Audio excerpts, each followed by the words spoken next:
매주 목요일 이 시간 원래 정치 좀 아는 누나들로 보내드리고 있는데 오늘은 최민희 전 의원이 개인적 사정 때문에 못 왔어요. 그래서 정치 좀 아는 분들 이렇게 바꿨습니다.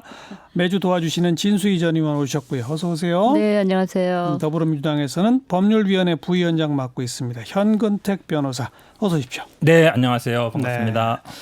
오늘 두 가지를 다룰 겁니다. 하나는 검찰이 울산시장 선거 개입 관련해서 13명 기소했고 임종석 전 실장도 관련해서 오늘 이제 조사를 지금 받고 있는 상태고 이거 어떻게 볼 건지, 또 하나는 안철수 전 대표 귀국 이후의 행보 어떻게 볼 건지, 두 가지인데요. 먼저 오늘 검찰의 기소 현근택 부위원장이 먼저 얘기해 보시죠.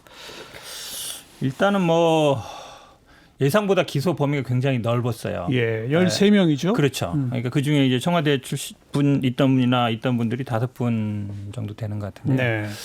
저는 이게 왜 이렇게 대규모로 일단 기소를 했는지 자체가 조금 의문이에요. 왜냐하면 사실은 이 기소라는 게 보면 크게 보면 두 가지 정도예요. 하명 수사 관련, 그다음에 선거 개입. 선거 그렇죠. 개입은 또 나누면은 하나는 이제 공약 어쨌든 만드는 데 도움을 줬다. 그다음에 예. 두 번째는 후보자 매수했다는 건데. 제가 보기에 이 하명 수사 부분은 앞으로 굉장히 논란이 많을 수 있어요. 왜냐하면 이게 사실은 수사가 선거에 개입이다 이런 프레임이거든요. 수사한 게 선거에 개입한 거다. 그렇죠. 그러면 앞으로 만약에 이 선거 과정에 수사할 때마다 이 논란이 나올 거예요. 만약에 후보자가 수사를 받게 되면 예. 이게 선거 개입 아니냐. 예. 당장 이 얘기 나올 수 있고요. 예. 두 번째 이제 공무원의 선거 개입 부분에서 이제 공약을 만들어주거나 이런 부분도 있지만 이 당시에 그 송철호 시장이나 아니면 그 송병기 부시장 같은 경우는 공무원이 아니었어요. 그렇죠. 공무원이 아닌 사람이 관여를 했는데 만약에 공무원이 아닌 일반 민간인이었으면 공소시효가 6개월이거든요. 끝나요. 근데 이분들이 뭘로 된 거냐면 공무원이 선거 관여한 데에 대한 공범이다라는 거예요. 지난번에 영장 기각의 큰 사유도 그거였거든요.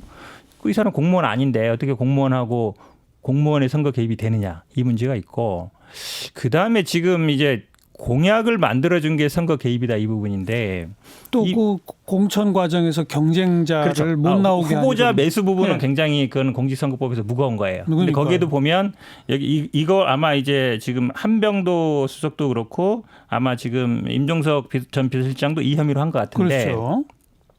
그 부분은 제가 보기에 이제 사실관계 밝혀야 되는데, 제가 보기에 이걸로 또 여러 명 하는 건 조금 이상해요. 보통 그 직을 제한한다는 거는 예를 들어 실제로 그런 일이 있었다 그러면 한 명만? 그렇죠. 보통 한 명이지 여러 명 하진 않거든요. 네. 근데 실제로 이게 맞으면 이거는 좀 죄가 무겁습니다. 근데 공약을 만드는 게 만약에 관여한 게 공무원의 선거 개입이다. 이것도 제가 보기에 좀 앞으로 논란의 소지가 클 수 있어요. 그래서 저는 시기적으로도 일단 그 기소의 범위가 생각보다 굉장히 크다는 거. 그다음에 대부분 또 내용이 내용도 논란의 소지가 있다라고 봅니다. 알겠어요. 진수희 전 의원은.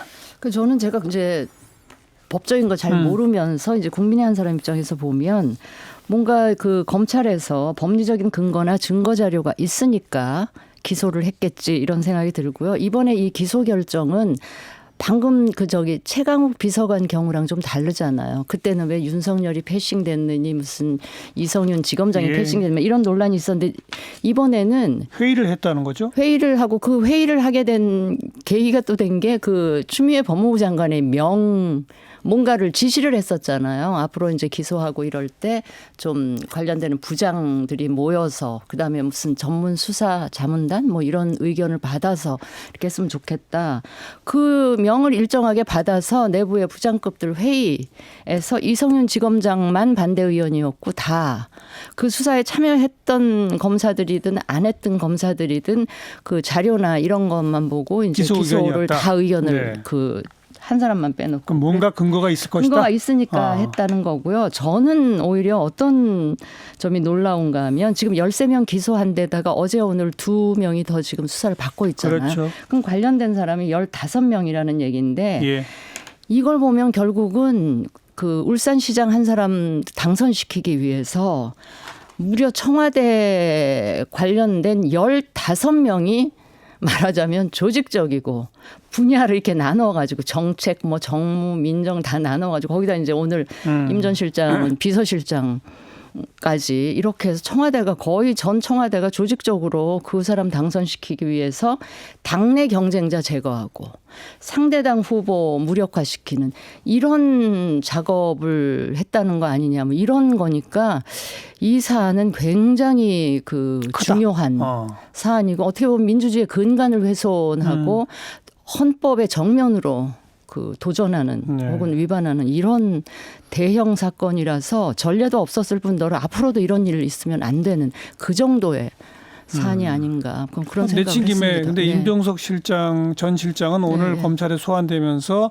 이거는 윤석열 총장이 기획하에 정치적으로 하는 거다라고 말했잖아요. 그건 어떻게 보시는지 아예 한 말씀 더 하시죠. 네, 어떤 목적을 가진 기획수사다 이렇게 했거든요. 그런데 저는 기획수사인지는 모르겠어요. 그러나 목적을 가지고 있는 것만은 분명해요. 왜냐하면 권력이 선거에 개입하는 것. 그걸 막겠다는 이거는 목적이다. 막아야 되는데 그게 검찰의 본연의 임무고 그건 아주 검찰의 좋은 존재 이유다. 목적이다 이거로군요. 네, 그런 목적을 가지고 드러난 사건 그다음에 고발된 알겠어요. 그걸 가지고 수사를 지금까지 해왔고 그거의 결과다. 현근택 부위원장 네, 어떻게 제가 보세요? 좀 말씀드리면요. 그 임종석 전 비서실장 같은 경우에는 사실은 검찰이 다른 사건처럼 만약에 소환 조사를 안 하거나 아니면 소환 조사를 한 다음에 결정을 내릴 거면 지금 결정을 내려야 돼요. 근데 지금이 어떤 시기냐면 우리 당에서는 임종석 비서실장이 어쨌든 뭐 불출마하겠다 했지만 어쨌든 출마를 권유하는 상태거든요. 그렇죠. 근데 지금 검찰에서는 어떤 얘기 하냐면 오늘 소환 조사하고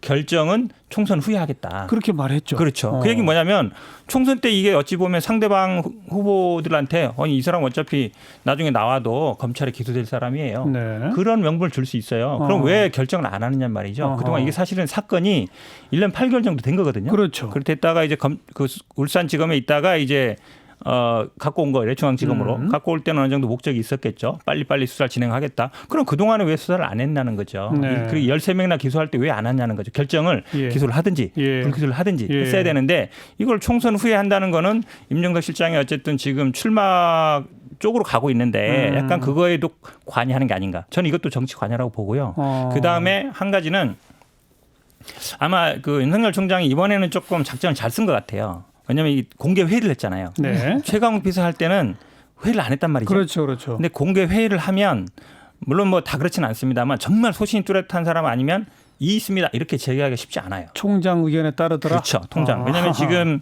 그 이상윤 그 중앙지검장 같은 경우는 이직을 했지만 그때 같이 임명된 뭐 배용선 공공수사부장이나 구본선 대검차장 같은 경우에는 기소 의견 동의했다 그러는데 물론 예. 검사의 소신일 수도 있지만 예. 그러니까 어쨌든 그 전에 그러니까 최강욱 그 비서관 할 때는 뭐 약간 절차의 문제도 있는 거 아니냐. 알겠습니다. 내부 논의 이런 것도 있냐 예. 거쳐서 아마 그렇게 회의를 해서 결정한 거 아닌가. 이건 보겠습니다. 두 분 다 한마디씩만 더 제가 청하겠는데 현근택 부위원장은 임종석 실장이 표현하는 목적을 가진 기획수사라고 한다면 더불어민주당이 볼 때 또 임종석 전 실장이 볼 때 검찰의 목적이 뭐예요? 일단은 지금 가장 큰 틀로 보면 이 송철호 시장이 어쨌든 문재인 대통령과 가까운 사이라고 알려져 있고 그 송철호 시장을 당선시키기 위해서 청와대 어쨌든 문재인 대통령을 위시한 그러니까 뭐 각 비서관이나 아니면 수석들이 동원된 거 아니냐. 네. 그리고 청와대가 선거에 개입한 거 아니냐. 그렇죠. 그렇죠. 그 목적으로 가는 것 같아요. 그럼 이게 어찌 보면 그러니까 그런 시나리오를 검찰이 그리는 이유를 뭐라고 보시는 거예요? 그냥 저는 아마 권력의 윤석열 흠집내기? 이 기본적으로 아마 지금 우리가 항상 뭐 수사에 조국 장관과 나경원 원내대표 왜 수사에 차별성을 하느냐는 것처럼 윤석열 총장이 계속적으로 그 지금까지 스탠스를 보면 현 정부를 공격하면서 어떤 그 검찰의 스탠스랄까요? 아니면 향후에 어떤 검찰의 뭐 공수처라든지 아니면 네. 검경 수사권 과정에서의 어떤 뭐 주도권을 잡는다든지 이 그런 입법 다 부분이 목적이 큰것 끝났는데도 같아요. 입법 아니죠. 끝났는데도 앞으로도 굉장히 크죠. 시행령 만들고 세부적인 세부적인 조정에. 만드는데도 굉장히 있어서 알겠습니다. 왜냐하면 이게 나중에 알겠습니다.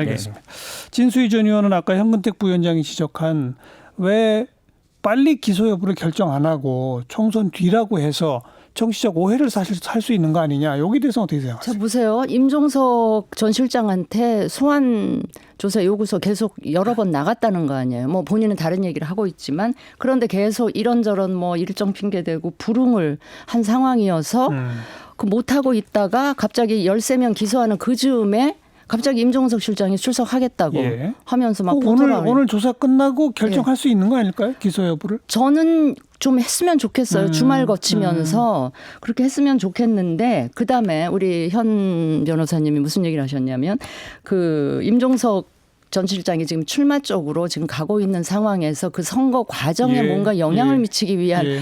저는 우리 검찰이 살아있는 권력을 상대로 해서 그렇게까지 무슨 무모하게 할 것 같지는 않고 그다음에 그렇게는 안 검찰이 보기에 지금 임종석 실장은 자기 입으로 출마한다 얘기 안 했어요. 당에서만 지금 떠다밀고 있는 형국이라 당에서 떠다밀고 있는 그 분위기까지 검찰이 알아서 그걸 전제로 알겠습니다. 시기를 결정한다. 그거는 저는 그건 아닐 것 아닌데요. 같아요. 그러니까 황운하 총경도 마찬가지예요. 황운하 총경도 소환 안 했죠. 기소했잖아요. 네. 시간이 그렇게 많지 않습니다만 네. 안철수 전 대표 귀국 후 손학규 대표와 만나고 헤어지고 탈당하고 오늘 뭐 추가 탈당 쭉 이어지고 있습니다. 어떻게 될 것 같아요?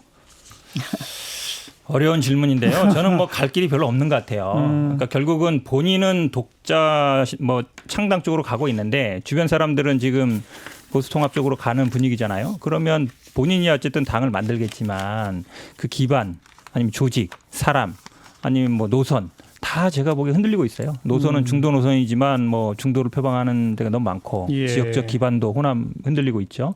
그 같이 하던 사람들도 지금 뿔뿔이 흩어지고 있잖아요. 그다음에 지금 뭐 바른미래당 다 아시다시피 뭐 지역구는 권은 의원 1명밖에 없고 나머지 비례 6명이지만 3분의 2 동의해 줄 리도 없고 3분의 2 동의 전에 윤리위에서 제명을 결의해야 되는데 윤리위원장은 손학규 대표의 뜻을 거슬 리가 없고 지금 제가 보기에 제명될 리가 없거든요. 그러면 의원 1명 가진 정당이 되는 거예요. 뭐 기호도 한 10번 이상으로 밀리는 거죠. 그랬을 때 과연 뭐 존재감이 있을까? 네. 제가 보기에 본인은 독자 생존을 모색하지만 어쩔 수 없이 그 방향, 그러니까 그 인력은 보수통합 쪽으로 끌려가는 게 아닌가 이렇게 보고 있습니다. 보수통합 쪽으로. 네네. 바른미래당, 대한신당, 민주평화당 등등이 호남 쪽으로 하나로 뭉치자고 한 거하고는 또 완전 별개다. 그렇죠. 만약에 그 세력이 뭉칠수록 어찌 보면은 더 안철수 보수 전 쪽으로 대표가 간다. 살 공간이 없는 거예요. 더 살 줄어든다. 공간이 없기 때문에 네. 그렇다면 결국은 민주당, 한국당 있고 그 사이에 어찌 보면 그 제3지대가 있는 건데 말씀처럼 호남을 중심으로 한 제3지대 형성되면 안철수와는 갈 데가 없죠. 더 보수 쪽으로 끌려갈 거다. 그렇죠. 진수희 전 의원. 그 부분 제가 네. 그 말씀을 드리면 제가 바른정당하고 국민의당 그 합할 때 제가 강하게 읽은 분위기가 뭐냐면 안철수 전 대표가 호남하고 일정하게 선을 긋고 싶어 한다는 그 인상을 굉장히 강하게 받았어요. 네. 그래서 아마 거기 많은 호남 의원들이 따로 나가서 민주평화당을 하고 뭐 이랬던 게 아닌가 싶어서 그 정도 말씀드리고 저는 안 대표가 계속 지금 마크롱 얘기를 하잖아요. 예, 프랑스에. 그 얘기 보면 이번 총선은 얘기는 하지만 그렇게 썩 관심 있는 것 같지는 않고 이제 2년 후에 있을 대선을 바라보고 지난 열흘 동안의 행보를 보면 그러는 것 같아요. 자, 그런데 지금 본인 입으로 힘들고 외로운 길이라고 얘기를 하잖아요. 독자신당. 힘든 거는 좋아요. 힘들 수 있어요. 그런데 정치라는 게 이렇게 외로운 길을 이게 예. 혼자 하는 마라톤이 아니잖아요. 예. 정치라는 거는 동지들과 같이 하는 게 정치인데 예. 그래서 뭔가 이 정치의 본령이나 본질에 대해서 좀 잘못 생각하고 계신 게 아닌가 싶고 나머지 부분은 제가 현 변호사의 그 분석과 판단에 저도 같은 방금 생각입니다. 진수희 전 의원이 표현한 대로 지난 열흘간의 행보는 2년 뒤 대선을 겨냥한 것 같다라고 표현하셨는데 예. 이번 총선에 어쨌든 본인은 출마 안 하지만 뭔가 하겠다는 거잖아요. 그런데 결과가 좋지 않으면 2년 뒤 대선에 뭐가 될까요? 아니, 의원 한 사람 없이도 대통령 됐다 이 얘기를 계속 강조를 하시잖아요. 이번 총선에 별로 성적 안 좋아도 안 가능하다. 좋아도 뭐 그래서 굉장한 이렇게 엄청난 자신감을 다시 장착해서 돌아오신 것 같아요. 그래 뭐 어떻게 한마디로 보세요? 얘기하면 예. 이제 나만 살고 나머지는 다 죽어도 상관없다는 얘기거든요. 한마디로 얘기하면. 왜냐하면 지금 뭐 어쨌든 비례대표 6명인지 7명인지 모르겠지만 있고 뭐 지역구도 있는데 이분들은 어쨌든 재선이 돼야 되거든요. 네. 그 다음에 이제 기반이 생기는 건데 예. 마크롱 같은 분이야 뭐 새로 들어오는 거니까 처음 들어올 땐 그게 가능한지 몰라요. 안철수 대표는 지금 정치한 지 8년 10년 됐잖아요. 이런 네. 분이 갑자기 내가 지금 새롭게 들어온 사람이니까 뭐 나머지는 다 상관없고 나 혼자만 내 길을 가겠습니다. 알겠습니다. 그러면 제가 보기에 그냥 혼자 독고다이 되는 거 아니에요? 그래서 대한민국 정치권에서 지금 제일 갑갑하신 분들이 고 안철수 계라고 하는 그 비례대표 6분. 네, 네. 그분들 굉장히 답답하실 거예요. 보수통합은 잘 돼갑니까? 잘 되겠죠. 아니 당사자께서 그렇게 말씀하시면 어떻게 잘 돼가고 있어요? 지금 이제 혁통위는 혁통위대로 그냥 그렇게 굴러가고 있는 것 같고 내일 무슨 대국민 보고대회를 한다니까 그렇고 이제 그 양당 협의체 예. 하고는 약간의 진통은 있는 것 같아요. 그래서 아직 최종 결론에 이르기까지는 조금 남아 있는 것 같아서 그러나 이거는 뭐 무한정 시간을 끌 일은 아니잖아요. 아니 그러니까 2월 10일 전에는 뭐 창당 쪽으로 가야 된다면서요? 지금 열흘밖에 앞서요. 시간이. 그러니까 이제 예. 이번 주말 예. 늦어도 다음 월요일 주초까지는 이제 결론이 나야 되겠죠. 나겠죠. 예. 더불어민주당에서는 어떻게 보고 계세요? 잘 될까요? 그냥 개문 발치할 것 같아요. 하긴 할 것 같은데 그냥 뭐 어쨌든 정당 만드는 거 어렵지는 않거든요. 그러니까 뭐 시도위원회 1000명씩 모으면 되니까 기존 당원 갖고도 되는데 뭐 지금 뭐 새보수당도 그렇고 지금 우리 공화당도 찢어지는 분위기고 오히려 더 이렇게 분화되는 과정이거든요. 지금 김문수 의원도 지금 만든다 그러고 탈당했죠. 그렇죠. 예. 그래서 오히려 이제 그쪽 그러니까 우리 공화당이나 뭐 이쪽하고는 일단 연대는 안 될 것 같고 말씀드리면 이제 새보수당이나 아니면 뭐 지금 친이 비박계에 있던 분들이나 아니면 뭐 지금 안철수에 움직였던 사람들은 어쨌든 목적은 하나거든요. 1대1 구도로 만들어서 나가겠다는 거라서 뭐 후보 공천은 어떻게 될지 모르겠는데 어쨌든 막판에는 되지 않을까.